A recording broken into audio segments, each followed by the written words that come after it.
Welcome to our panel today here in Perugia. We will speak about press freedom situation in Southeast Central Europe. SEEMO is the organization that I'm representing, is since years participating in this great festival, and I'm glad that we are again this year here in Perugia. Our speakers in the panel are journalists with long years of experience. I will start to present them very short with a lady coming from Ukraine. It's Anna Babinets, first person from your left side. She's a young but very experienced journalist. She was also active in the famous Panama Papers last year in the investigations, but she's doing also different other investigations as journalist in Ukraine. And she did, I would say, her one bigger international, first bigger international story during the famous changes that happened in Ukraine after that with the famous Yanukovych leaks. The second person next to Anna is Zrinka Vrabec-Mojzes, coming from Croatia.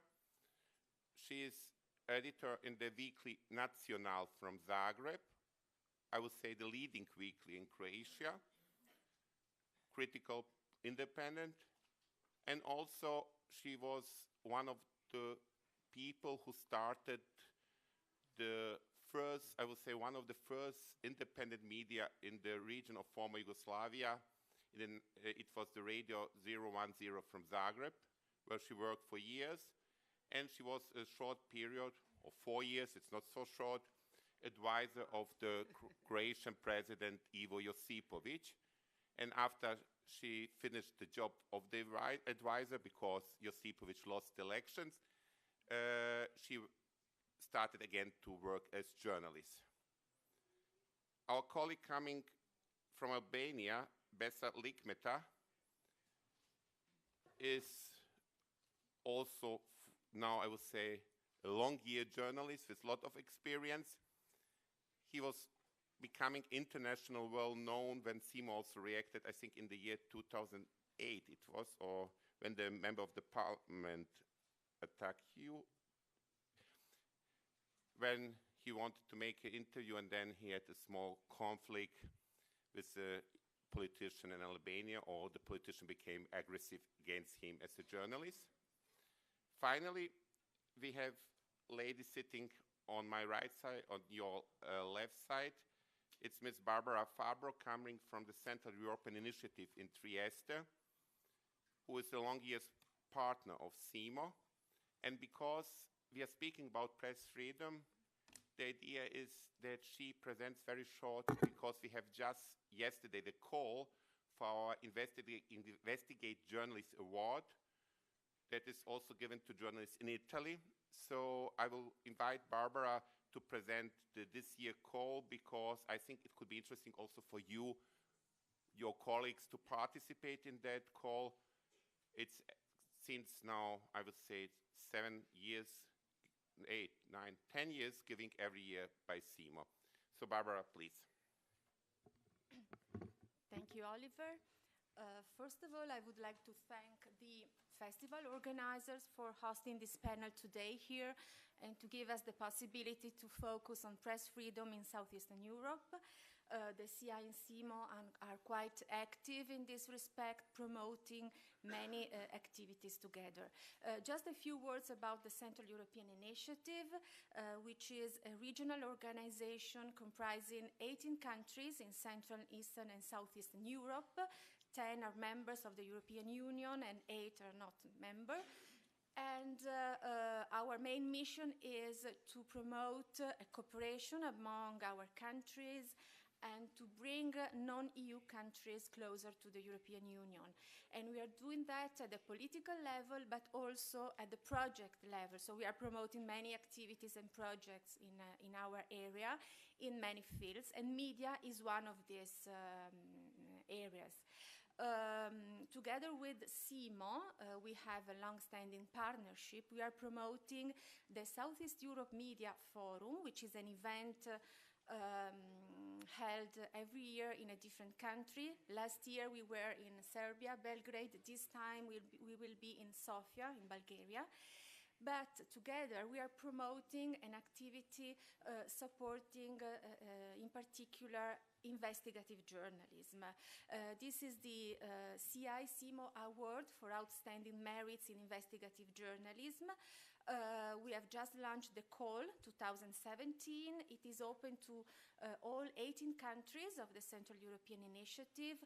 We have two categories, professional journalists and young professional journalists, because we want to support also the young generation of journalists.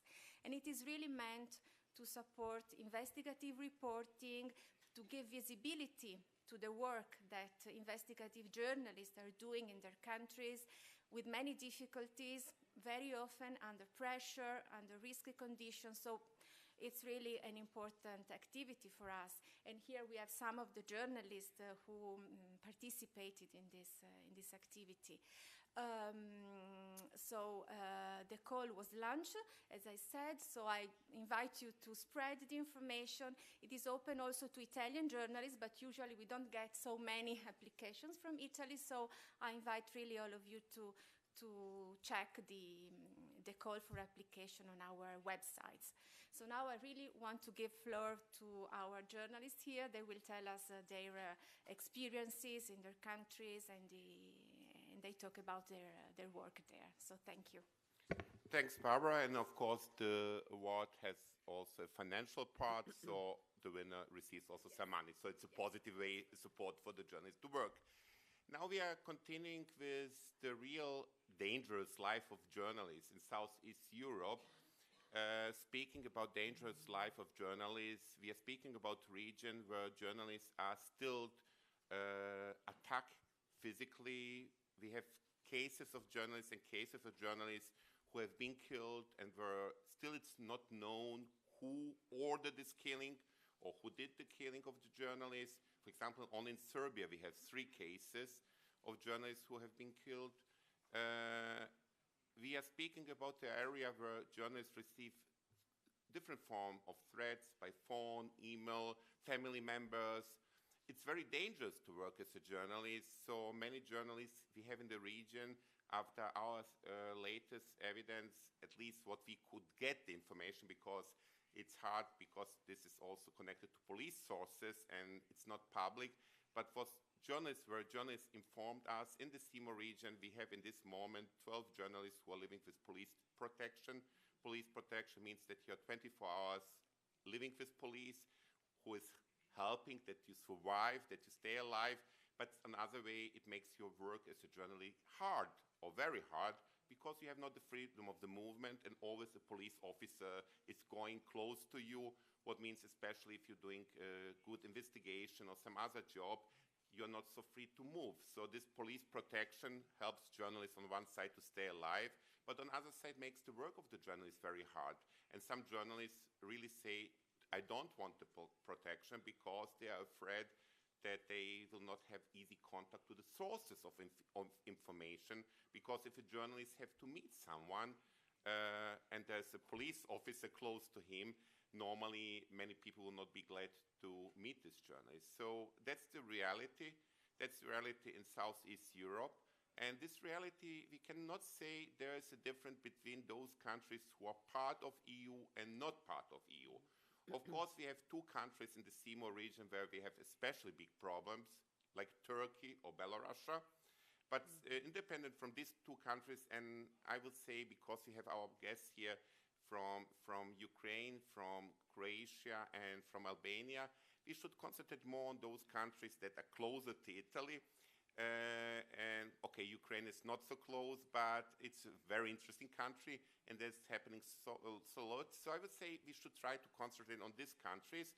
But of course, if you have a question, also some other countries, I'm sure that our friends and colleagues will be ready to help you with some information, because all of our colleagues are very much connected in the region. That's a very strong cross-border cooperation between journalists. So I'm sure that every one of them is good informed also about situation in some other countries. Speaking about press freedom and the hard work of journalists, we will start with one country that is close to Italy, that's an EU member, and as you know, Italy is also a long EU member, and still journalists have also here in Italy a lot of problems.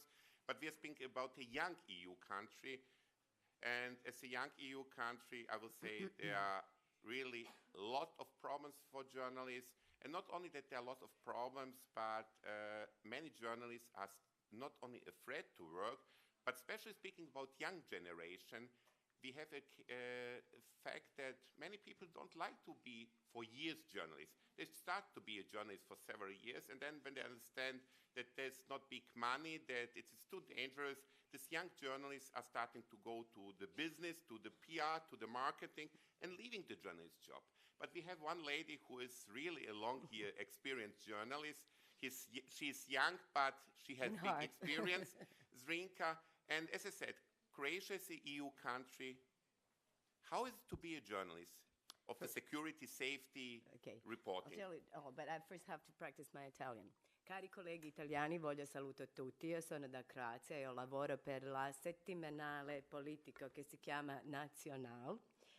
E anche io lavoro per la televisione regionale TVNet.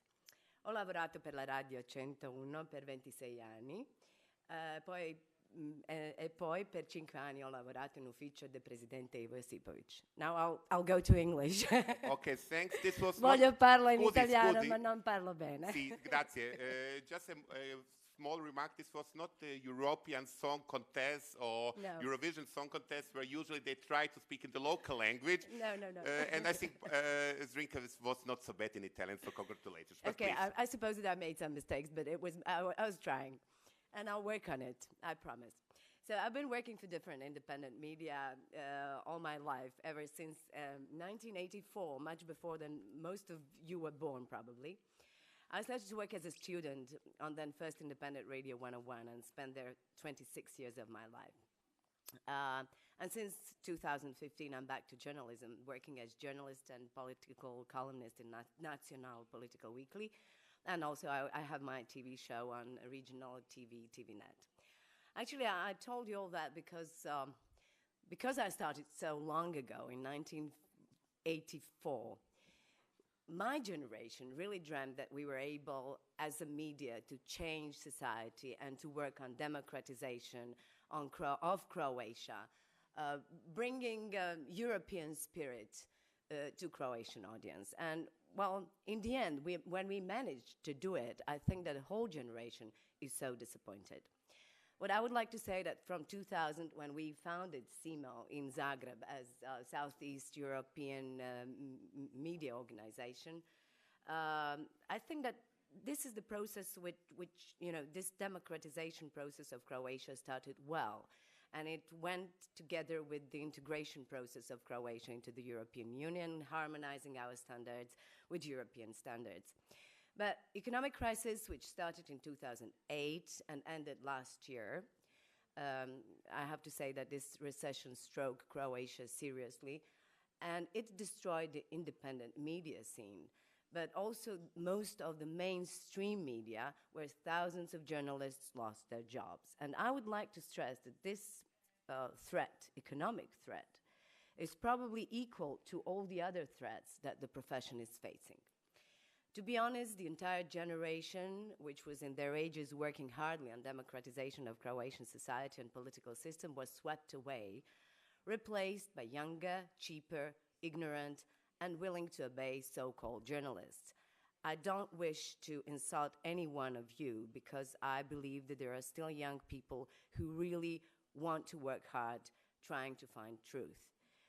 But from the moment we became members of the European Union and Croatia became a member on the 1st of July 2013,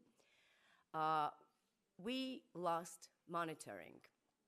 So there was no monitoring of those democratization processes or anything that was happening with the media. Status of journalism, media freedom became worse. Hate speech, threatenings were growing and becoming worse. And I was always claiming that actually Croatia was going backwards when it comes to human rights, media freedom, position of minorities, freedom of speech, revision of history, tolerating fascization of society. And this was proved finally by the latest very critical reports by Amnesty International and State Department, which were very, very critical, but at the same time almost completely ignored by the state officials. Symbolically, the most tragic event dealing with journalism, actually cruel assassination of a journalist, happened in 2008, when the late founder and the owner of the papers I work for, Ivo Pukanic, was brutally killed, together with his colleague who was in charge for advertising, Nikola Franjic. There is a book about this assassination. This guy was killed, the car exploded, and actually what he was doing, he was investigating tobacco mafia in Montenegro, Croatia, and Serbia, testifying against those guys here in Italy. Those who committed crime were prosecuted and sent to jail, but those who ordered this murders, because there were two of them, were actually never revealed. Ever since then, there were a number of threats and attacks on journalists. According to the police, which in parliamentary session, which was organized by the end of last year, presented some data. From 2010 to today, there were 78 attacks on journalists who are directly or are indirectly related to the performance of their work, of which it was established 50 criminal offenses and 10 other offenses. 5 works are still in the process of determining, while the 13 works have not found elements of criminal acts.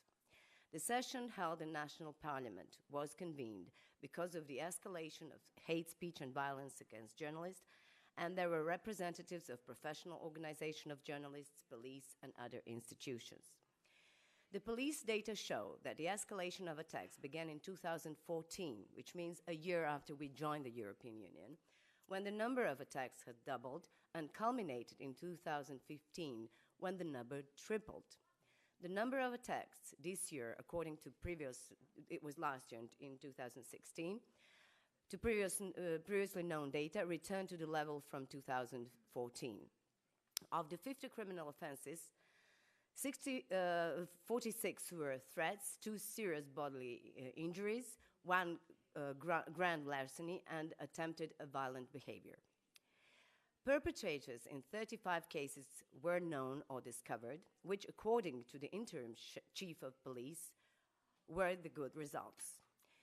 But most of those who committed real crimes against journalists, like in case of my colleague Dusan Miljuš, who was working for the daily Jutarnji List and who was beaten almost to death 5 years ago, were never brought to the face of justice. In the meantime, there was a serious attempt of endangering life of the president of Croatian Journalists Association, Saša Leković, when the tires of his car, somebody loosened the screw on the wheels of his car, and it was a few months ago. There is another example of very famous columnist, Ante Tomic, from Jutarnji List, who is also very critical towards those in power, who was threatened, beaten, and attacked in a way that some lunatic had thrown, how can I say that? Faces, okay, so he was thrown garbage on his head. Nowadays, opposition, meaning social democrats, who were once in position, is very critical now, and they believe that violence against journalists and violence in general can be stopped only by efficient work of state institutions. They now wonder if something happened after those investigations, and they claim that attackers can be discouraged only if they are prosecuted. They also claim that the radicalization of hate speech was encouraged by policy, in that public discourse infused vulgar language. When in parliament or other institutions go to defamation, insults, then such speech sends a bad message to the public. This is what they say. This is some true in it, because reactions from the president and even from the prime minister when it comes to the crimes against journalists can be understood in a way, you asked for it, so behave. The prime minister, the current Prime Minister, who was MP in the European Parliament and is diplomat by profession, also warns journalists that, first of all, they should be responsible for what they write and report. I think that we all agree on it, but people who are beaten or those who were and are threatened did not publish lies. On the contrary. And to be honest, since Nacional Weekly, the papers I'm working for, by investigation about corruption in oil industry and clash of interest of the vice president of previous government, who was also president of the strongest right central party in power, made the whole government resign last year. So this proves that media are still strong. We made them resign 6 months ago. Now we have a new government, which is supposed to belong to the Christian Democratic Center, with a prime minister who, as I said, was MP in the European Parliament. We got rid of radical right Minister of Culture, and Ministry of Culture is responsible for the media, who cancelled financing of non-profit media and NGOs. He was the one who claimed that anti-fascism was platitude and that NGOs were actually working against the state. But the problem is that whoever is in power in Croatia still controls so-called public television, which is not public, but state television. They use services from big media moguls and corporations and make political and financial deals with them. Social Democrats, unfortunately, did the same. So there is no difference between parties in power. They behave differently only when they're in opposition, then they need independent media. Independent media are punished in a way that their layouts do not get any money from advertising, and they hardly survive on the market.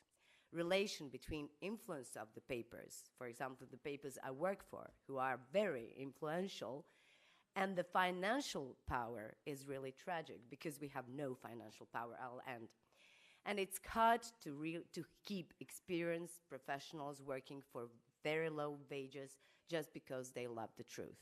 Actually, when talking about threats toward journalism as a profession, I would say that today in Croatia, this economic is the greatest. Thank you very much. Sorry for abusing my time. Thanks a lot, Zrinka. And I would just add that how the situation has influence of journalists. We have an example for journalist who was also attacked, I think, 2 years or 3 years ago, Željko Peratović, and he decided after all to leave the country.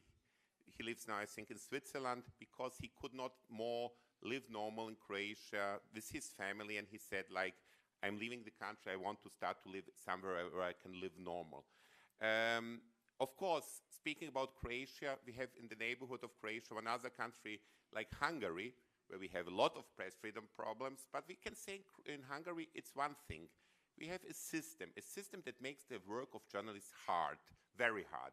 In Croatia, it's a little different because we have many individuals who make the work of journalists hard, who are attacking physically journalists, who are threatening journalists. So it's not just the system, it's also this individual. And that makes really more harder because you don't know who is your enemy or by whom you will be attacked. And by speaking by whom you will be attacked, I think it's a good point now to go to Besar because he was physically attacked by a politician, by a member of parliament in Albania. And I think it would be interesting for the audience just you explain what happened this 10 years ago to you. It's a long year period, but your example how dangerous it is to be a journalist in Albania. And then maybe you can speak about the general press freedom situation today in Albania, please. Thank you, Oliver. I guess if I had a dime every time I have to tell the story, I would be very, very rich right now, but I guess nobody gave me those money. Well, basically 10 years ago, I was interviewing this former bodyguard and turned politician about his supposed law degree in a Tirana hotel, the Sheraton Hotel, and just we had done a story basically which was wider and looked at how a lot of people with that's drug trafficking records or were trying to get into politics, and how they were buying fake degrees in the open market. So there was a report from the Ministry of Education when they found out that these guys basically never finished or never went to school. So after we gathered our facts, we did what every normal journalist does: is give the party the right to respond, and this is when the physical attack happened, and then the story goes on. The politician was investigated, but he was never charged because, unfortunately, there were no witnesses to testify on my behalf, either those who were very close to the attack. Another guy who was present at the attack was another MP who now is actually Deputy Minister of Justice. The politician is still an MP.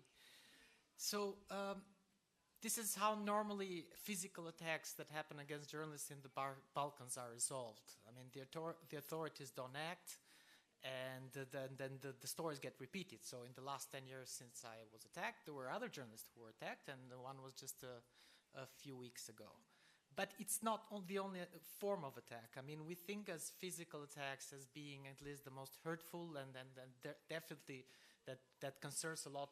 It's a lot on our minds in terms of security whenever we report a story. But there are other attacks that are happening, which politicians are choosing as their favorite form, and this is happening because they don't want the, let's say, the international media attention that you get from physical attacks.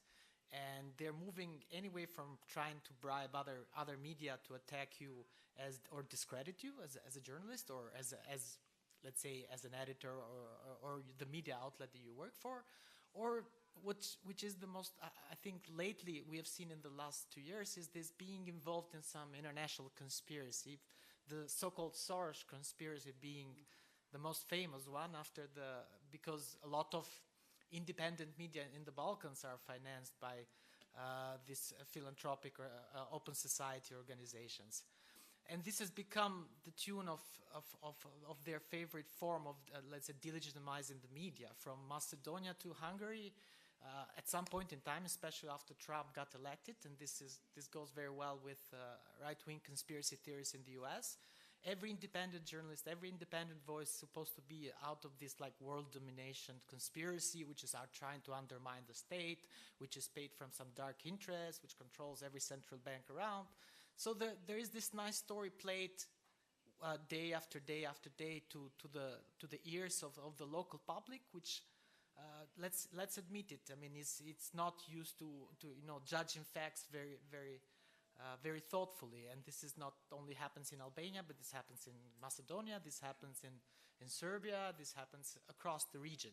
And now, as we know, in terms of conspiracy theories, this happens a lot also in democratic countries. So it's a problem that we have as journalists, because we not only have to produce facts, we have to challenge powerful politicians with our facts, hopefully hold them accountable, but we have to all the time respond or figure a way to deal with the attacks coming with the other media outlets that they control. In a country like Albania, we used to think that we had opposition and pro-government media, which they change side or let's say, reform all the time the government changes. But unfortunately, the truth is that there is like few independent journalists, and the rest of the media is there just to PR whoever is in power. Mm-hmm. There is good journalists, but there is also a lot of bad journalists, and let's just admit it. I mean, it's very easy to be a bad journalist. Not only in the Balkans, I'm sure it's the same thing in Italy. A bad journalist basically has his life, I mean, he has financial security, he just holds the microphone and let the guy say whatever he wants, it's true or not. He will get, the promotion, he will get assisted by those in power, he will get, cushioned, because they're very clannish, this like group of journalists and politicians who stick together and act as propaganda tools basically for those in power. And who is in power in the Balkans? In the Balkans, the people who are in power are drug traffickers, are oligarchs, and politicians. The problem we have is that it's very hard to make the difference now from one and each other. I mean, 10 years ago, you could say, oh, yeah, this is the oligarch, this is the politician, and that's the drug trafficker. But in the last 10 years, we have the drug trafficker becoming politician, the oligarch becoming a media owner, or the politician owning the media themselves. So it's all very, very, very confusing of what we have to deal with. But in this kind of environment, it's very important that the journalist sticks to his basic principles, which is highest integrity. This is the only thing that can defend you. And the thing I tell, as I work as an editor for the Balkan Investigative Reporting Network, with most journalists I worked with, the thing I preach them is that like the biggest defense that you ever had against somebody who wants to attack you, being that physically or morally or in any other form, it's basically your integrity. The more independent you are the more unstained you are, the more difficult it is for them to attack you, because they don't have nothing against you. I mean, most of the time in Albania when we publish investigation, I have colleagues of mine coming in and asking, okay, did you get a phone call or were you threatened? And I'm like, no. And they're surprised. It's like, nobody calls. I mean, they just try to ignore you, and they will use their propaganda tools basically to create an alternative reality. This doesn't happen all the time. I mean, there is cases when you're threatened with lawsuits. We had a case last year when, actually in 2015, when Albania had local elections, and we knew that there was a lot of concerns of people with a criminal background, and not a criminal background in Albania, but a criminal background in the EU, in Italy, running in the elections. And then we were investigating the story, and basically we found out that at least 3 of the mayor candidates, 1 from the opposition and 2 from the ruling party, had a criminal background in Italy, Switzerland, and other countries, and meaning being drug traffickers of the worst kind. When we published the evidence, basically what we were threatened with was a lawsuit for 100,000 euros. I mean, the Prime Minister never followed through with it. He would attack us on TV being like trashy media outlet. His favorite,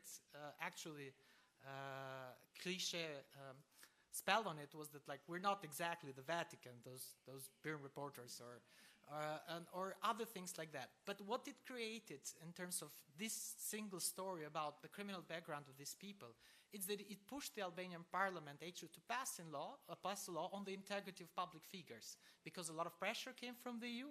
We're still trying to get in, so we're still under monitoring. And a lot of pressure came from the EU, and a lot of pressure came from the US. So there was the local political parties discrepancy passed this law that whoever had a criminal background should declare it. If they lied on their form, they'll be out. Funny enough, the guys that we reported on had a criminal background, and after these forms were filled, after they lied again, and after they were found out lying, they were exposed and they were run out of office. One of the mayors now is basically under investigation. He was fired. We're going to have elections maybe in 3 weeks in that small municipality. Other people had to expose their criminal background.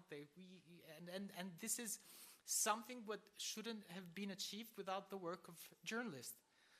Did we do that? Okay, we're not the greatest media outlet in the country. Our possibilities are not always the greatest financially because we're an independent non-profit media outlet. But we did that with working with colleagues and journalists. For example, some of the reporting was done by an Italian journalist, which I'm very proud to have worked with, Fausto Bellislavo, which is a very good journalist working not only in Italy, but reporting from many war-torn countries. We cooperated with other reporters across the region. We had to dig information in places which is difficult to do, like Switzerland, for example, because they have a lot of data protection. So the system that these people thought that was going to keep them safe in terms of, like, data protection in Europe and not being exposed as people with a criminal background didn't work in their behalf. We've done stories that range from, jihadist networks in the region, from Kosovo to Albania, sending people to fight in Syria, high-level corruption cases, and you always get the question from people, why do you do it? Normally, not always our stories get the reaction that they've got in this case of the mayors. Normally, the politician will frown on it. They will act like nothing happened. When there is prosecutions being launched, but unfortunately the prosecution never amount to too much in a sense. And a lot of people said that, like, I had one journalist colleague coming to me like a week ago. It's just like, what are you achieving? You're just making people depressed. I mean, like, shouldn't you be looking for solutions or anything? I'm like, well, yeah, but I mean, this is not my job exactly. I mean, my job is to expose facts and have the public judge on them. I don't expect for journalists to mold the public's perception of reality. I expect the journalist to, expose whatever is going on out there, do his work properly, and the public should respond. Does this always work? Not always. I mean, you need a lot of media literacy. Should be many other things in place for change to happen. But, I mean, shouldn't journalists transform themselves into something else, or should the rest of the public or educators move on and help this like current enterprise in order to produce change, especially in countries where they have a hard time with organized crime, corruption, and everything else.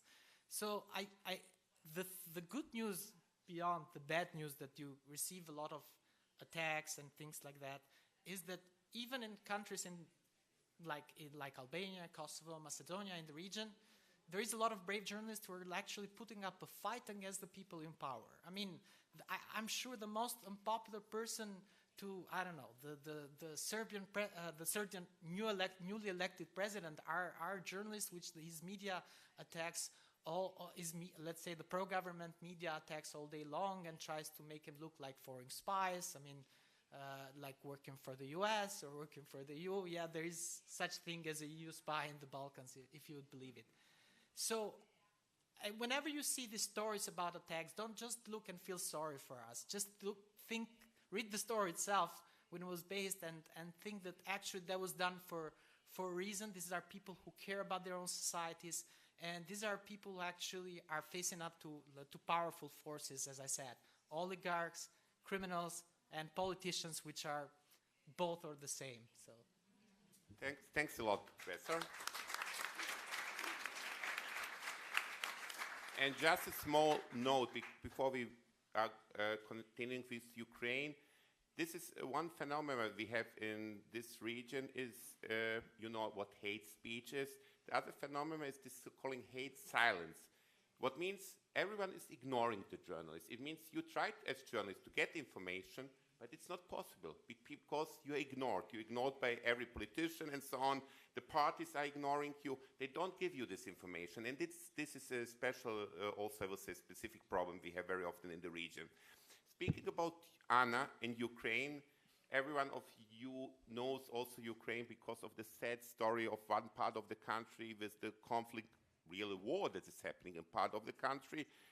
But I think we should concentrate now not in this, say, east area of Ukraine, but really on that part, Kiev and other parts more to the west of Ukraine, where journalists have the freedom of movement, have the freedom of work, but still there are a lot of problems.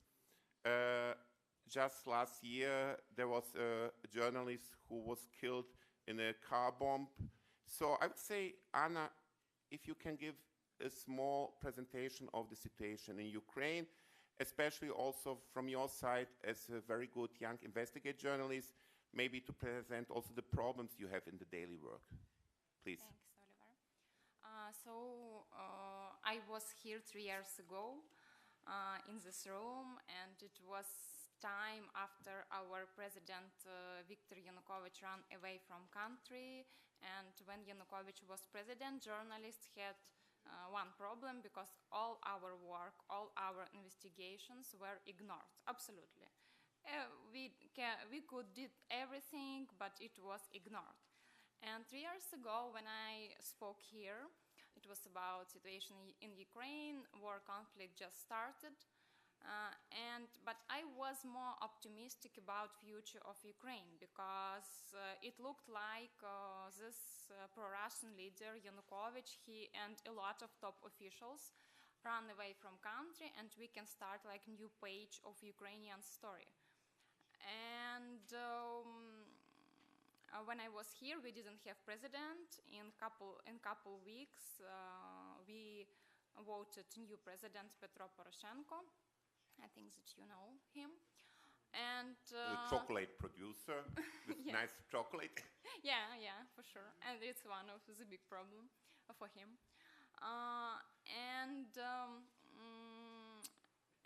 3 years ago, it looked like all process in Ukraine will be more democratic. And now I can say that it is, but we have highest level of problem and highest level of fighting between journalists and authority.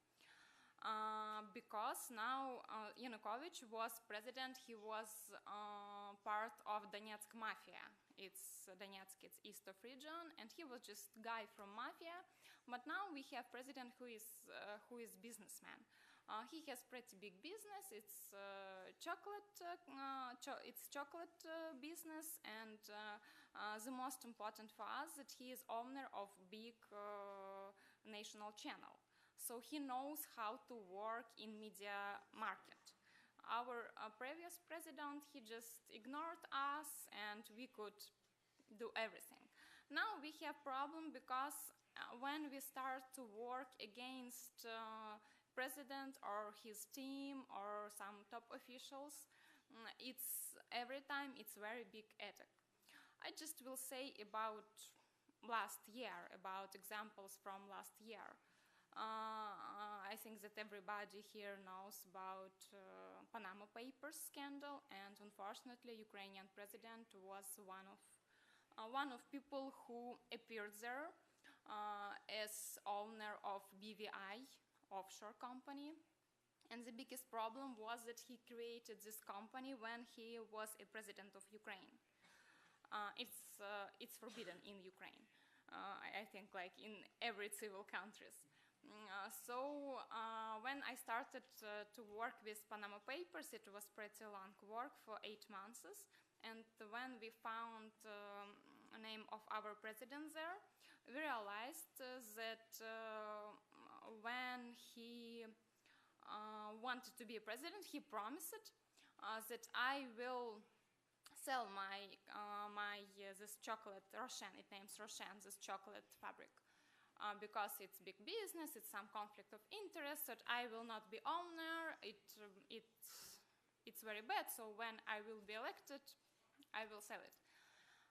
And sometimes after that, he announced that some Switzerland trust manages his business. But as we found in Panama Papers database,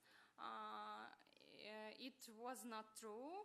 He just created like couple offshore companies, some companies in Holland, some companies in Netherlands, some companies in Cyprus, and the final company was in British Virgin Islands. And we realized that he created, his lawyers created this scheme for tax avoiding. And he didn't want to sell his company, he just wanted to hide it in offshore jurisdiction where it's almost impossible to figure out who is owner, who is beneficial owner. But when we published it, it was 1 year ago, and it was like big scandal for all world that our president is created offshore in the time when we had very high battles in the east of Ukraine. He created his offshore companies, and when we published it, in last day, it was 3 journalists, me, Vlad Lavrov, and Dmitro Gnap. We published a couple pieces of print, and we filmed a short documentary about this case. And we were attacked by some by some media, some pro-president media, some our colleagues, and some people who protect president. And it was company for 2 months. 2 months every day. Some people told us that you work for Russia, you work for Kremlin because you want to destroy our country. It's not big problem that president created business company. What he should do, he has business, he want to, it's like, it was like absolutely alternative world, because we were absolutely sure that it's unnormal, it's impossible to create business, to create offshore company and avoid taxes in country which has economical crisis because of war. And a lot of people in Ukraine who protected president, they started to tell us, you are wrong, you are against our country.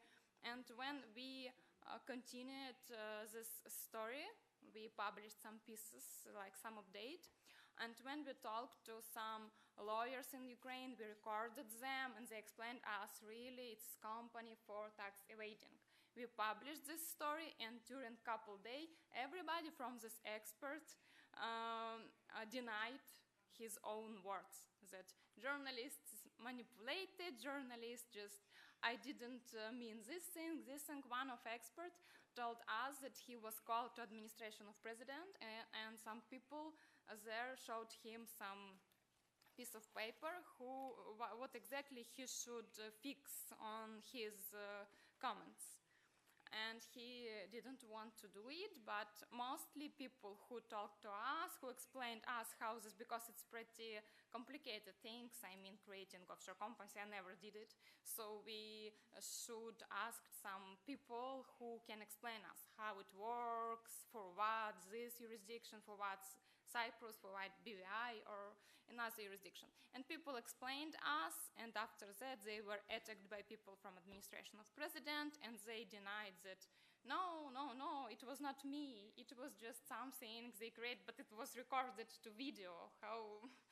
And it was war between us and president for 2 or 3 months.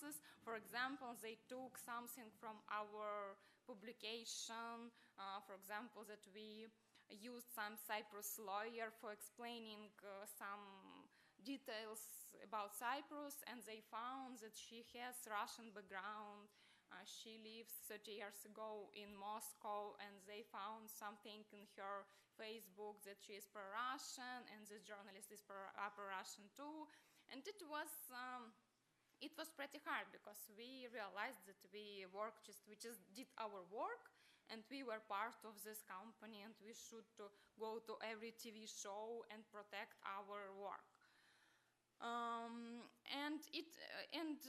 It's still, but after that, our president he re-registered his company, and now it looks like Switzerland Trust manages his business. But anyway, he's still owner of it, and we are continuing work on this story. And one more thing which happened last year, it's more terrible. Our colleague, it's Pavlo Sheremet, he was killed. It was 9 months ago. He was killed in the downtown of Kiev. He just drove to his work, and his car was exploded. He was journalist with Belarusian background. He started his career in Belarus. He worked several years in Russia, but last 5 years he worked in Ukraine. He was our friend, he was our colleague, and we know that a lot of violation in Ukraine because of this war conflict on the east, and it's like a lot of people understand that war and a lot of murders there, but it was shock for everybody, because it was first time one journalist was killed in the downtown of Kiev. In 1 hour after that, my colleague Dmitry Gnap, he called me and told me, "What are you doing home? Just come here." And we started work on this, because at that moment, even in 1 hour after murder, we realized that our police will never solve this murder. And we met there with 2 more colleagues, and we started our own independent investigation. We started to collect all CCTV cameras footage around this area where this car was exploded. We found people who, in the CCTV cameras, we found people who put this bomb to his car. It was at night before murder. It was man and woman. We have this footage. And it's 8 months. Murder is not solved. And we are almost finished our documentary investigation, and we have some results. We will publish it in I think in 2 weeks. It will be during April. We will publish it. It was big work, because a lot of international people helped us from United States, from Romania. I mean, this work in process. And people from Bellingcat, I think you know this organization, they helped us with good quality of license plates on cars, or with better quality of pictures we got from the CCTV cameras, because it was at night. And we will publish this. Now we are trying to ask officials, police and general prosecutors how is going investigation. And because in first hours after murder, our president, everybody in Ukraine told that it's very important to solve this murder. All policemen, everybody will work on it. Now we have no results. But we will publish it, and we hope that it will push our police and investigators who can not only ask, we just journalists, we just ask people about the CCTV footage. Police can come to them and ask about, not ask, just give us, and that's all. So it's very hard things which is happening in Ukraine, but and we are, I'm happy that we are not ignored by our president, but by top politicians. But now it's more hard because we understand that everybody can be killed, everybody can be attacked by this very good PR people who have pretty good salary, who protect president, his business, his interest. And because of it, we just should be ready for everything. And that's the way how journalists in Ukraine work. Thanks a lot, Anna. I don't know if there is some question from the audience. Yes, there's one question. Okay, before we will start with the questions, this, say, conflict with the President Poroshenko, when was it? 2016 or 15? You mean this Panama Papers? No, with Poroshenko, what you made the investigation, it was part of the Panama Papers when it was published after that. 1 year ago. 1 year ago, it okay. was April, May, and June. Okay, so. that's the moment. Okay, that's now clear why a lady who I know who is close to Poroshenko stopped to communicate with me, because she probably learned that you got once our award, 2014. So then she decided not more to communicate with me, because I had a good communication with her. And then once, about 1 year ago, she stopped to contact and to speak with me. So it was probably you are responsible for that. But speaking about the award, just to say that Bessa got the award 2009. And now going to the questions, and then we can continue with you. Please. Milica Pešić, Media Diversity Institute, London. I have two questions, one for Zrinka, one for Oliver. Zrinka, you said there is no more monitoring by the EU since Croatia became a member.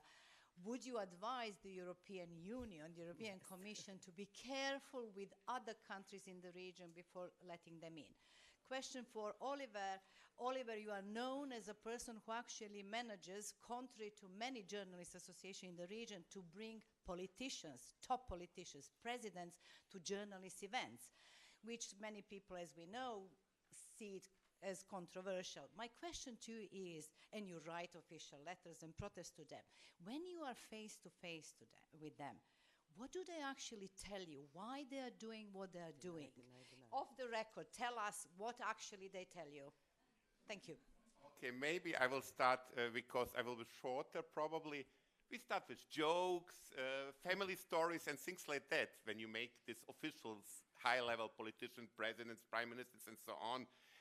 Usually, when we have this, say, most cases, these are off-the-record meetings. We publish after the meeting some statement and so on with some results, but the results more or less are official things, so you cannot publish some sensation and some special big story. So usually we have a chance during this meeting really to speak open with these politicians, and I'm sometimes surprised how open they are, how open really they speak about things. Sometimes they are very self-critical. And I would say if we would publish sometimes really what they're saying, maybe we could destroy the life of them, because sometimes they are so open and saying like, or maybe that's the result because they feel so secure that they generally speak, yes, I know this is a mistake I made, this is and so on, but they don't see it as a problem for their career, for their, say, political position. And I think that's because they are so strong. And that's a big problem. We have politicians who are really strong, who are coming in this political life with the idea not to help the population, but to stay in power, and that's the only interest the most politicians have, I will say, in this Southeast Central Europe region. So they are so strong and so secure in themselves that I think they can do whatever they want. For us, for example, was a surprise when we met. It was the former Macedonian, now his former prime minister some years ago. We planned, for example, to have, it was an official meeting, 15 minutes it was planned in an agenda to have a meeting. We had, at the end, over 2 hours a meeting with him because he was so ready to speak with us and so on. So I'm sometimes really surprised how the politicians are open. But what is dangerous is this thing, and that is what I'm saying in many of these countries. We have the political pressure of the politicians.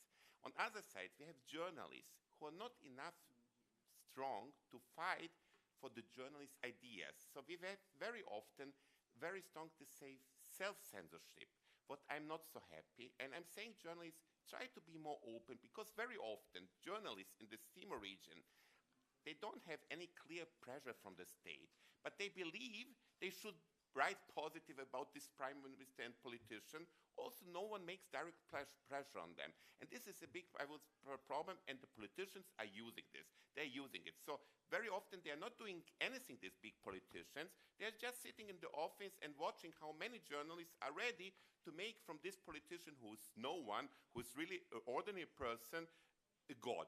And we have really a situation that many politicians in the SEEMO region became, after 1 year or 2 years of power, really a god, a person who no one can touch and so on. And I must say journalists are partly also responsible for that. Please.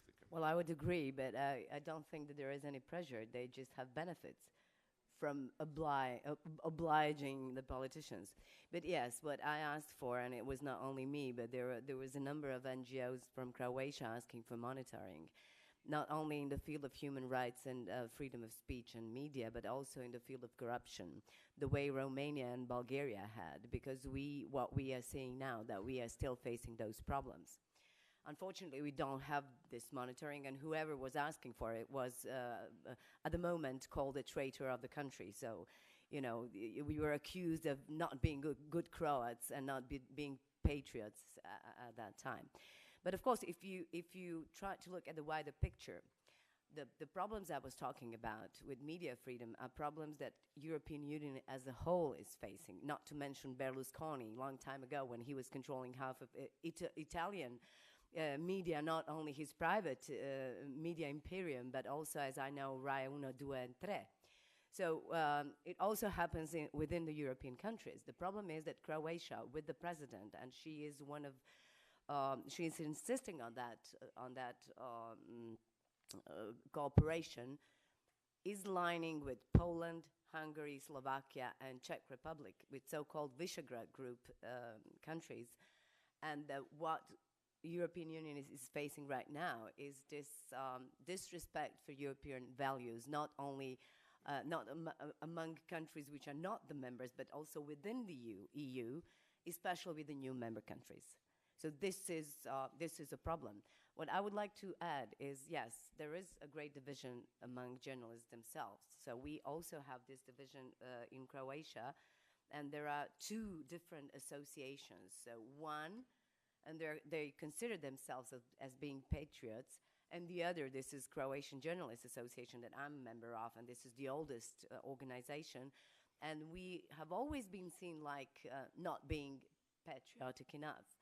And for the president of the other association, which was founded a year ago, there was absolutely no problems. I will cite what she said. She said that recently there was never greater freedom, but no more unverified facts, journalistic sloppiness and spins.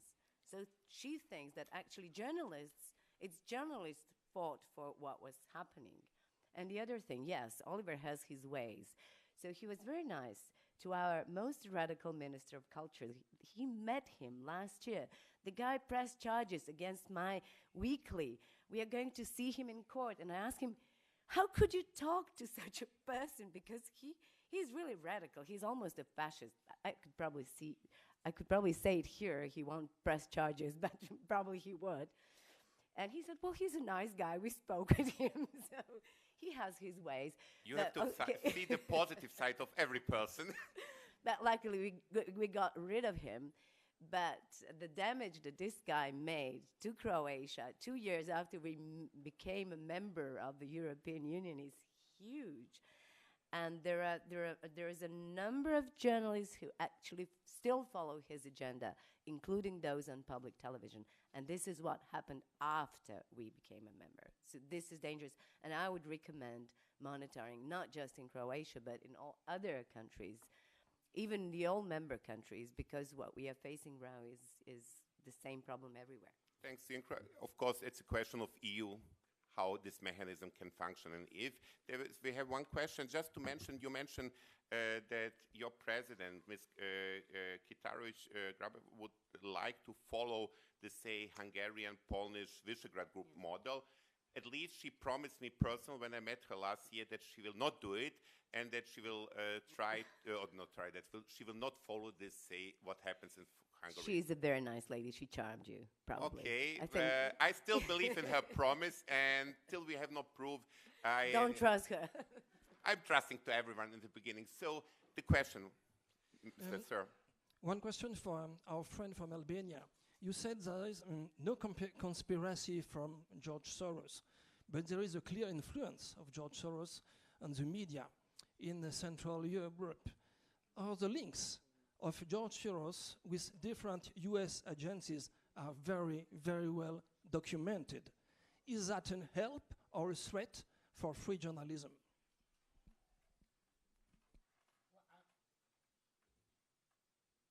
To be honest, I'm not spokesman for George Soros. Let's just make it clear. And I'm not sure about all the links that are documented that you mentioned. I'd be very happy to review them if you had evidence and publish something on it.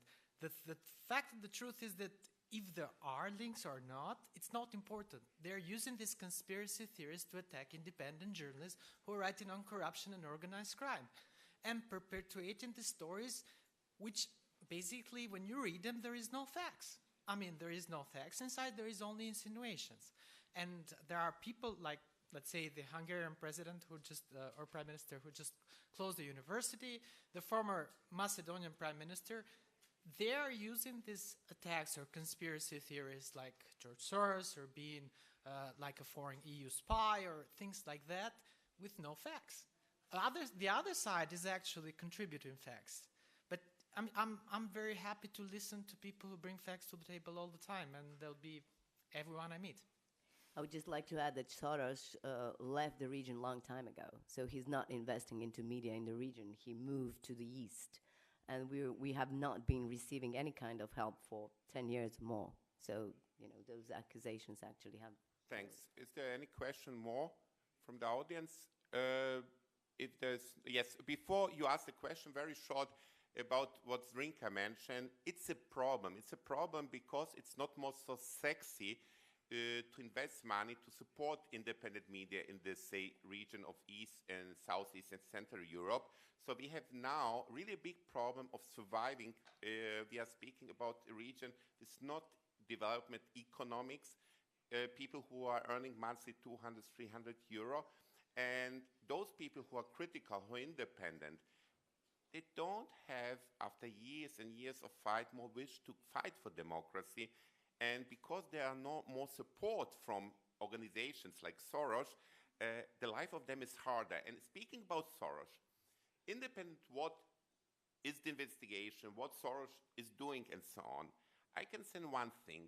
I spoke with really different media who got money from Soros.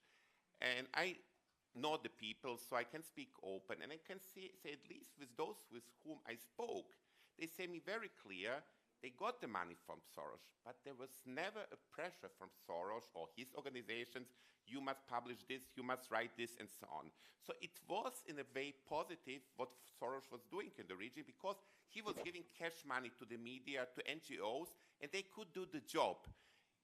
If they will not Soros, no one will give this money. So we should say in the history, Soros plays an important role, at least for that survival of democracy, development of democracy in the region, because at least after all information I got and our partners got, there's no any evidence that Soros tried to make any pressure on the media or the NGOs who got the money that they should change the policy, do a special reporting about something, and so on. So it means he just gave the money. And in that way, I don't see a problem of Soros or anyone, because if those who are giving money are not making or trying to change the editorial policy, trying to make some pressure on media, I don't see a problem of those who are giving the money. The problem is if they are trying to change the editorial policy. And this we have today very often from the advertisers. Please. Yes, please. And you should also be questioning a little bit yourself. Why is always the Jewish banker conspiracy, which is as old as Europe and the US is always being taught? For the media organization that I work in Albania, basically our biggest funder is Sweden, the Swedish development. We're never called Swedish spies, because that's not something that would reverberate for somebody being xenophobic or having certain anti-Semitic theories in his mind. So they're using people's let's say fascist ideas, and they're playing to them, and they're playing to people's xenophobia, they're playing to conspiracy theories. So unless we have facts that there is some world conspiracy trying to control media, pushing some liberal agenda across the world and to destroy our nice politicians from the right in the Balkans or in Central Europe, or Mr. Trump in the US, I mean, we have to trust in what Oliver said and what else we know until now. So I have a question for Anna. You said that the previous president used to ignore you when you were writing your stories, and I understand the frustration. At the same time, if you keep writing stories, and if you mention that I was ignored by the president and his people in these questions, wouldn't that affect the public opinion, you think?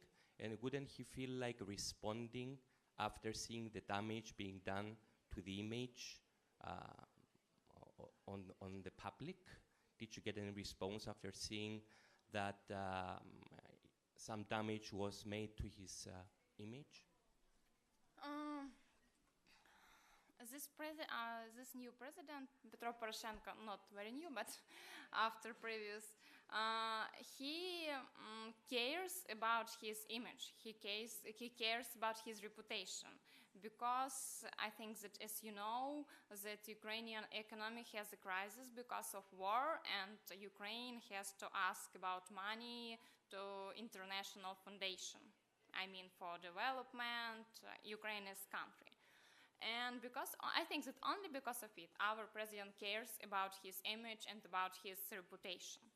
And he tried to protect his reputation for sure. And he has a lot of people and a lot of advisors and PR people who help him with it. And it was, as I said, it was pretty big attack for journalists, and it was like they tried to destroy our reputation, my reputation, reputation of my colleagues, and it was absolutely stupid things. And some of my previous colleagues met with me and advised me, stop doing it, stop investigate president. We have a lot of another example of corruption, stop doing it, it's very dangerous, something. It was like friendly advices that just be careful or something. And I think it was part of this company, it was part of the strategy that we should feel wrong, and we should feel that it's dangerous to investigate president. He cares about image. Poroshenko cares about how he looks. I mean, how in front of world, in front of Ukrainians, and because of it, it was a lot of resources, a lot of things they spent for attacking journalists, and it appears every time when we or our colleagues, because this Panama Papers, it was big scandal. I mean, this word scandal, and they spent all sources they had for like trying to calm it. But if somebody from my colleagues starts to investigate something about president of his friends or his business partners, every time he or she is being attacked, and it happens every time. And it's just part of president's protection of his image. He wants to be good, he wants to be for the world, I think, the first because of money, because it's only one way to save Ukrainian economy, it's get money from international foundation. For previous president, it was not problem because he was pro-Russian and Russia helped a lot, and we had a lot of Ukraine had a lot of business connection with Russia. Now it's stopped, and it's a big problem with financial system in Ukraine. Thanks a lot. Any question more from the audience? Okay, then we will continue. Somebody? No. We will continue with, okay, Zrinka first, and then I will ask a question. No, I just wanted to add something about advertising that you mentioned. Yes, because this is well, as I told you, this is the biggest problem for the independent media, not just in Croatia, but everywhere else. If you're independent, attacking everybody, revealing truths about corruption, about big companies, about corporations, you don't get adverts. So this is the reason why you cannot survive on the market. But, well, it's really interesting that actually the main topic of Croatian media is not corruption anymore, it's ideology. So there is a great division about those who are trying to revise history and talk about our fascist state that we had during the Second World War as something that was actually good, and those who are trying to prove that Croatia was on the right side, on the anti-fascist side, at the end of the Second World War. So we are talking about ideology in the moment when Croatia is actually facing economic crisis and trying to get out of recession, which is really incredible. By the way, about advertising, there was a big company on which most of the media, not just in Croatia, and most of the companies, not just in Croatia, but also in the rest of the region, depended. This was Agrokor. And the guy had the monopoly over dozens and hundreds of companies in Croatia, Slovenia, Serbia, Bosnia and Herzegovina. He owes billions of euros to everybody. And the state just let him go for 2 decades. He's a product of so-called criminal privatization that happened in Croatia after the war that we had in the 90s. And he really controlled the media. So nobody wanted to be critical, although everybody knew the truth about the guy, because he was advertising.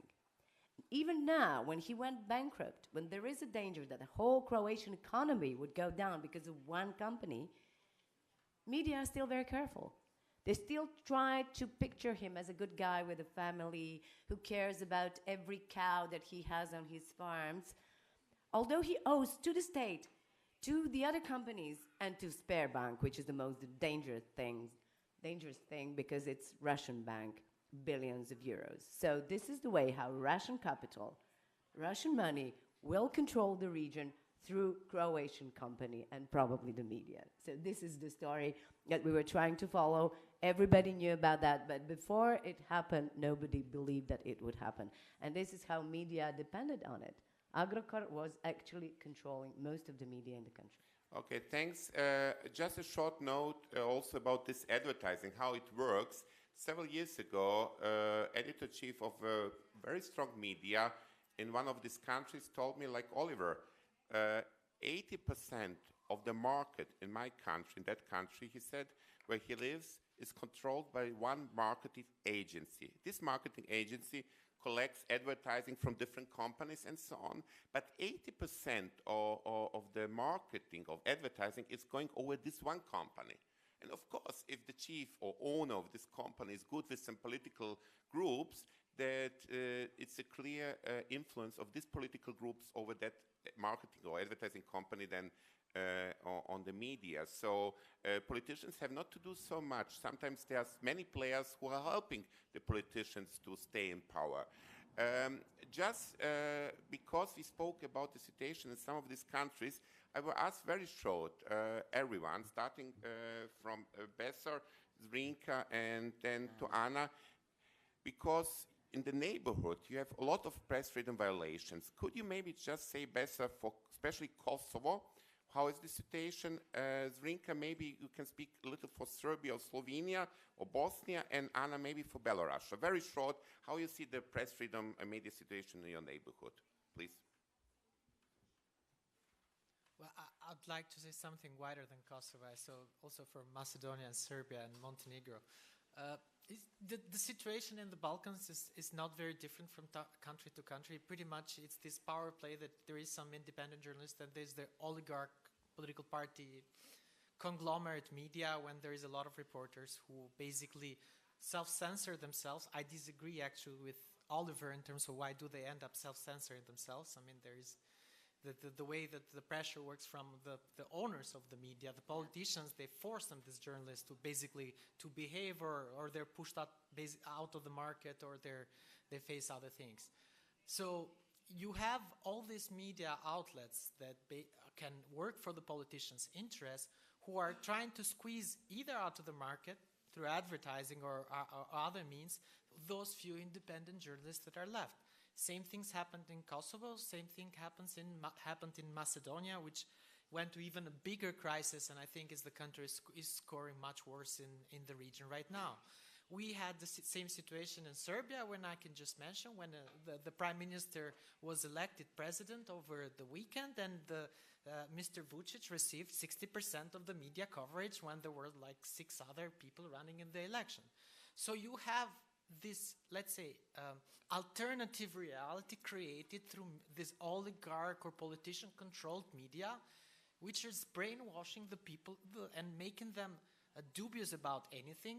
I mean, just to go a little bit how crazy it is. When I was a young kid, when I started journalism, most of our colleagues, the politicians, didn't like, they would attack them as former communist security spies. Then they realized that we were just too young to be called security spies because I was born in '83. Then they started calling us journalists controlled by the construction mafia because, you know, construction oligarchs were a big thing. Now there are other conspiracies that will pop up. Politicians will use these huge megaphones they have, public television, it's not public, these large TV stations, which are just like, in closest thing I would say in Albania or across the region would be like television station, commercial television station like Berlusconi's are, and in Albania they're very similar. We even have velinas, if you believe it or not, or TV shows like which are very similar. And these platforms, when they are given almost universal access, no question asked, or this sort of reality when they're like supposedly ask tough questions but they're agreed beforehand. So there is these few journalists that they are on the side or independent, which are attacked all the time. They try to ignore you. When they don't ignore you, they will have these other people who attack you. Basically, what they don't do, they don't react directly because they have an army of surrogates. An army of surrogates who will go on TV, who will question your credentials, will question everything about you, but just not your story, because that's the only thing they don't want to be talked about. That's the exact thing I think happened with the Panama Papers in the Ukraine, and it's the same formula used across the region. These people are not reinventing the wheel. They are copycatting each other across and across and across. So they have created this thing, and they, you know, sometimes to attack a journalist in Albania, they will pick something that Gruevski said in Macedonia about these conspiracy theories. And they will use even each other's propaganda, basically. And this is something that is new. I mean, it happened in the last few years, and it's something I guess we should all fight against, because I think it just doesn't threaten only the future of journalism, but the future of democracy in our countries. Thanks. Zrinka? Well, Anna first. Okay, Anna, please. So about Belarus, I was there 3 months ago. I talked about Panama Papers in Ukraine, and I was really very sorry about their investigative journalism.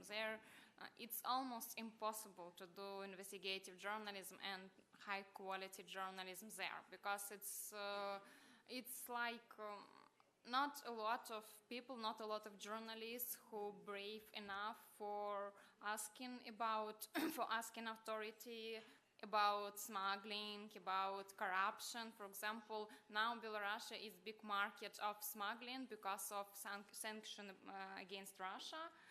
And because of impossible business between Ukraine and Russia, and we know a lot of examples when something produced in Ukraine, but it marked but produced in Belarus, and it is going to Russian market, and from opposite side. And I wanted to find somebody who can help me in Belarus discover this, work with the smuggling market, and it was absolutely impossible because people should ask authority about some things, about some fake companies, about something, and how they explained me, journalists who work there. It's young journalists who mostly work in some cultural things and some social things, not corruption, not business. They told me that if you try to do some serious journalism, it's not pressure to some journalists. It's just Belarusian authorities, they just do very simple things. They just close newspaper, and it doesn't work anymore. It's not against one personal journalist. It's about all newspaper. They find some things why this media can't work anymore. Some things in law or somewhere. And it's a problem because nobody wants to do something against his media. So now it's pretty bad. I mean, investigative journalism, serious journalism. But I think that anyway, I tried to tell them about this Panama Papers, how we work these things, how we worked with discovering corruption or something, and we hope that anyway, we will cooperate with them. We understand that it's very dangerous. It's not like in Ukraine. When I back from Belarus, I was very happy that I live in Ukraine, and it's a very democratic country. Thanks. Zrinka? Well, first of all, I'd like to say that we are facing now the second generation of media owners, so they're not big corporations from some other European countries, but for example, we have a media owner who's a very rich guy from Croatia, who's a lawyer and who just wants to have influence and power. It's incredible how all the parties, all the ruling parties, when they come in power, always use the services from the same media. So there are interest groups. And I think it's the model that works everywhere else. I can only talk a little bit about Serbia because I've been there, I saw the papers, I saw televisions. What I know is absolutely that Prime Minister and now President Vučić is controlling absolutely everything. And what we could see is that not only that he was controlling televisions, where they were broadcasting his press conferences, which last for hours and nobody cares. You know, this time does not have a price.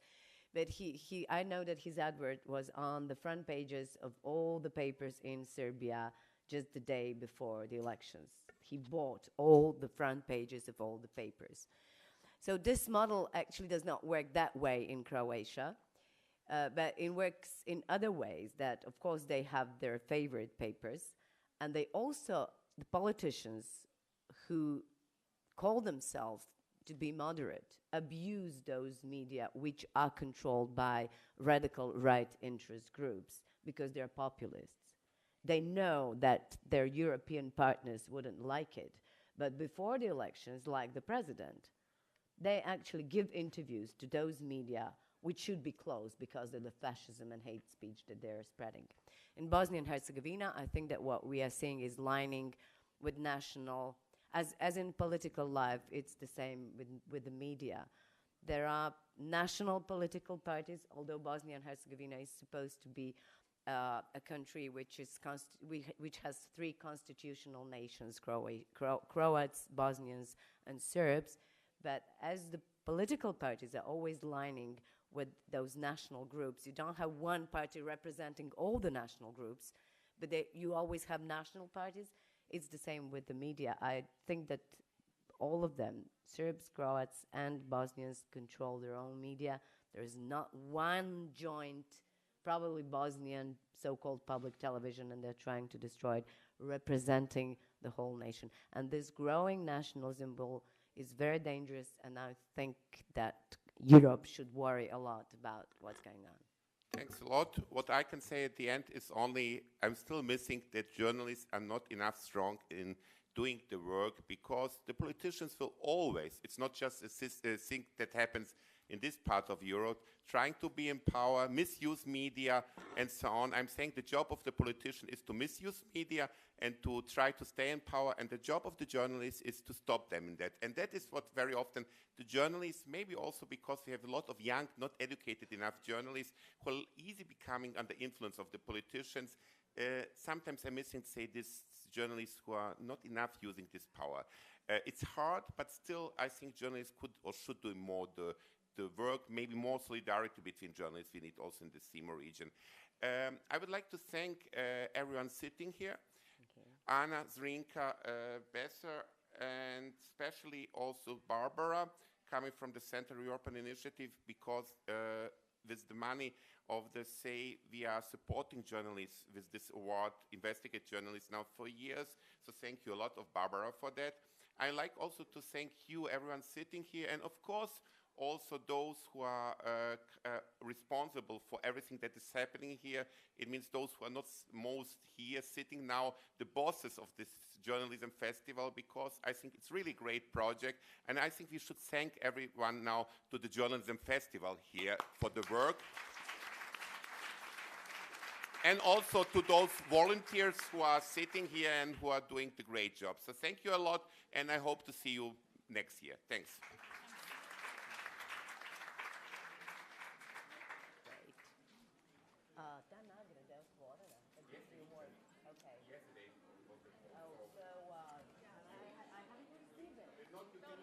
No yet. Okay. We did it from here, so I think. Okay, because I would like my editor-in-chief. Yes, yes. This is what. Thank you. Sorry, Anna.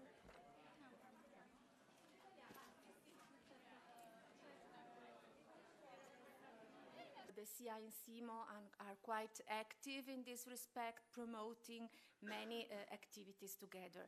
Just a few words about the Central European Initiative, which is a regional organization comprising 18 countries in Central, Eastern, and Southeastern Europe. 10 are members of the European Union and 8 are not members. And our main mission is to promote a cooperation among our countries and to bring non-EU countries closer to the European Union.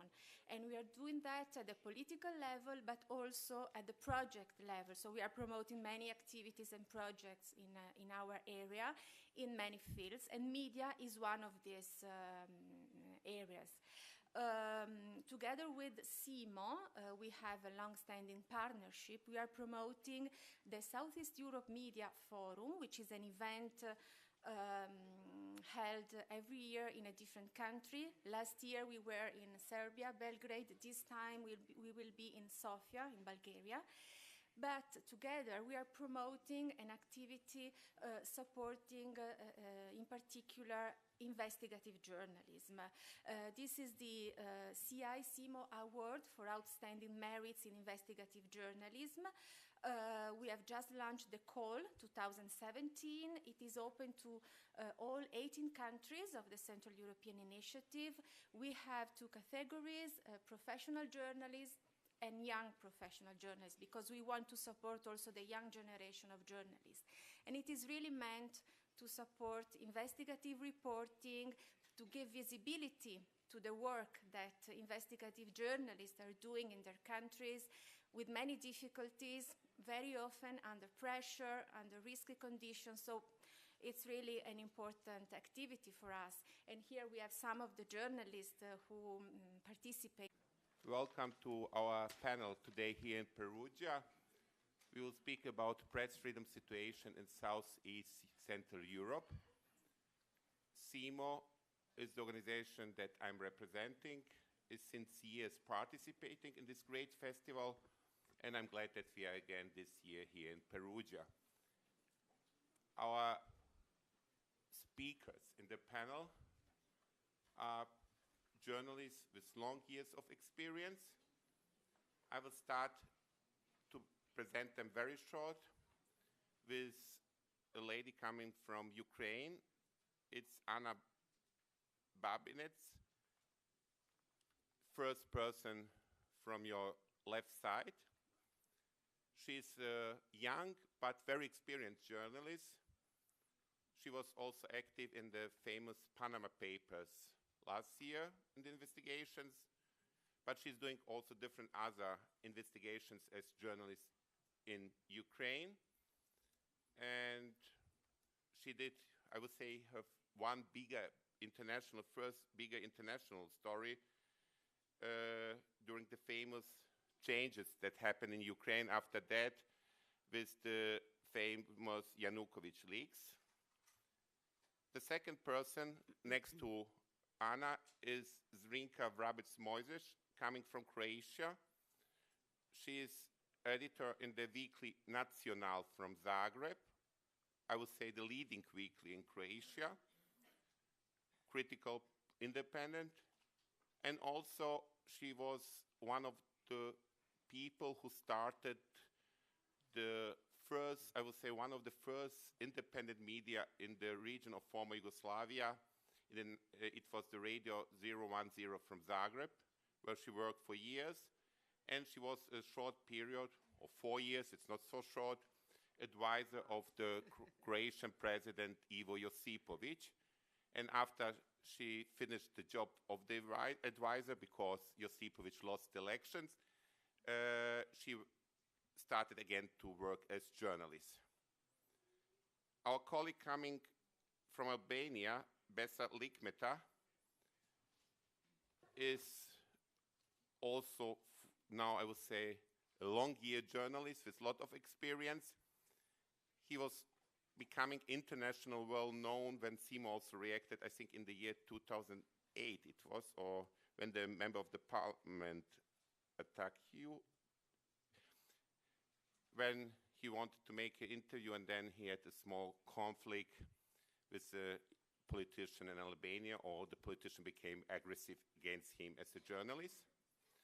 Finally, we have a lady sitting on my right side, on your left side.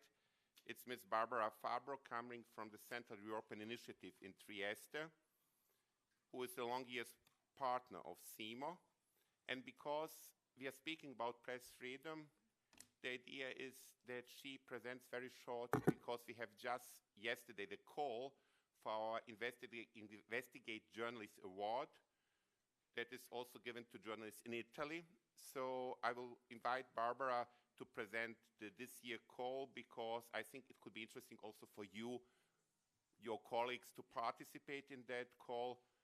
It's since now, I would say, 7 years, 8, 9, 10 years, giving every year by SEEMO. So Barbara, please. Thank you, Oliver. First of all, I would like to thank the festival organizers for hosting this panel today here and to give us the possibility to focus on press freedom in Southeastern Europe in this activity. The call was launched, as I said, so I invite you to spread the information. It is open also to Italian journalists, but usually we don't get so many applications from Italy, so I invite really all of you to check the call for application on our websites. So now I really want to give floor to our journalists here. They will tell us their experiences in their countries, and they talk about their work there. So thank you. Thanks, Barbara. And of course, the award has also a financial part, so the winner receives also some money. So it's a positive way support for the journalists to work. Now we are continuing with the real dangerous life of journalists in Southeast Europe. Speaking about dangerous life of journalists, we are speaking about a region where journalists are still attacked physically. We have cases of journalists and cases of journalists who have been killed, and where still it's not known who ordered this killing or who did the killing of the journalists. For example, only in Serbia we have 3 cases of journalists who have been killed. We are speaking about the area where journalists receive different form of threats by phone, email, family members, it's very dangerous to work as a journalist. So many journalists we have in the region, after our latest evidence, at least what we could get the information, because it's hard, because this is also connected to police sources and it's not public. But for journalists, where journalists informed us, in the SEEMO region, we have in this moment 12 journalists who are living with police protection. Police protection means that you're 24 hours living with police, who is helping that you survive, that you stay alive. But another way, it makes your work as a journalist hard, or very hard, because you have not the freedom of the movement, and always a police officer is going close to you. What means, especially if you're doing good investigation or some other job, you're not so free to move. So this police protection helps journalists on one side to stay alive, but on the other side makes the work of the journalist very hard. And some journalists really say, I don't want the protection, because they are afraid that they will not have easy contact to the sources of information, because if a journalist have to meet someone and there's a police officer close to him, normally many people will not be glad to meet this journalist. So that's the reality. That's the reality in Southeast Europe. And this reality, we cannot say there is a difference between those countries who are part of EU and not part of EU. Of course, we have two countries in the SEEMO region where we have especially big problems, like Turkey or Belarus. But independent from these two countries, and I would say, because we have our guests here from Ukraine, from Croatia, and from Albania, we should concentrate more on those countries that are closer to Italy. And okay, Ukraine is not so close, but it's a very interesting country, and that's happening so a lot. So I would say we should try to concentrate on these countries. But of course, if you have a question, also some other countries, I'm sure that our friends and colleagues will be ready to help you with some information, because all of our colleagues are very much connected in the region. That's a very strong cross-border cooperation between journalists. So I'm sure that every one of them is good informed also about situation in some other countries.